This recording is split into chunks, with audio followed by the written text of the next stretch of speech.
Calcium की कमी का बेहतरीन इलाज आज मैं बता रही हूँ, एक घरेलू टोटका जिससे वो बहनें जो कि नॉर्मल डिलीवरी या डीएनसी या किसी भी वजह से बहुत परेशान है, कैल्शियम की कमी है, जोड़ों में दर्द है, कमर में दर्द रहती है, जिस्म थका थका सा रहता है और कैल्शियम की टैबलेट ले रही हैं, उन बहनों के लिए हमल के दौरान और हमल के अलावा भी 40+ एज के लिए, हत्ता के बच्चों के लिए भी, लेकिन उसकी क्वांटिटी, उसकी तादाद थोड़ी कम ज़्यादा हम कर लेंगे। अब जो चीज़ आपने लेनी है उस पर बात करते हैं। सफ़ेद तिल लेने हैं जो कि आपने खाने हैं।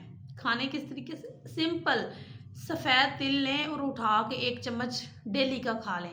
और उसके साथ मीठे के लिए मिश्री लेनी है, चीनी का इस्तेमाल बिल्कुल नहीं करना, या आप गुड़ का इस्तेमाल कर लें अगर आप उनको सादा नहीं खा सकते। खाना जो बना रहे हैं उसके ऊपर थोड़ा सा स्प्रिंकल कर दें, या आप कोई भी ऐसी चीज़ खाने वाली जो आपको लगता है कि उसमें आप सफ़ेद तिल डाल के खा सकते हैं, तब आपको उसमें डाल के खाना चाहिए। ये कैल्शियम का मेरा अपना आजमाया हुआ टोटका है, कैल्शियम की कमी का। तो अब आप अपनी नानी, दादी, अम्मी, आपके वालिदैन जिसको जोड़ों में दर्द होती है, और जो हामला बहनें हैं जो कि कैल्शियम ले रही हैं और कैल्शियम पूरी नहीं हो रही, जो बच्चा बढ़ रहा है, बच्चे की ग्रोथ के लिए, बच्चा दांत निकाल रहा है, तो उनके लिए भी। और इसकी तादाद कैसे खानी है, कितनी खानी है, बच्चों के लिए, बूढ़ों के लिए, ये मैं अगली वीडियो में बता देती हूँ। ठीक है, थैंक यू।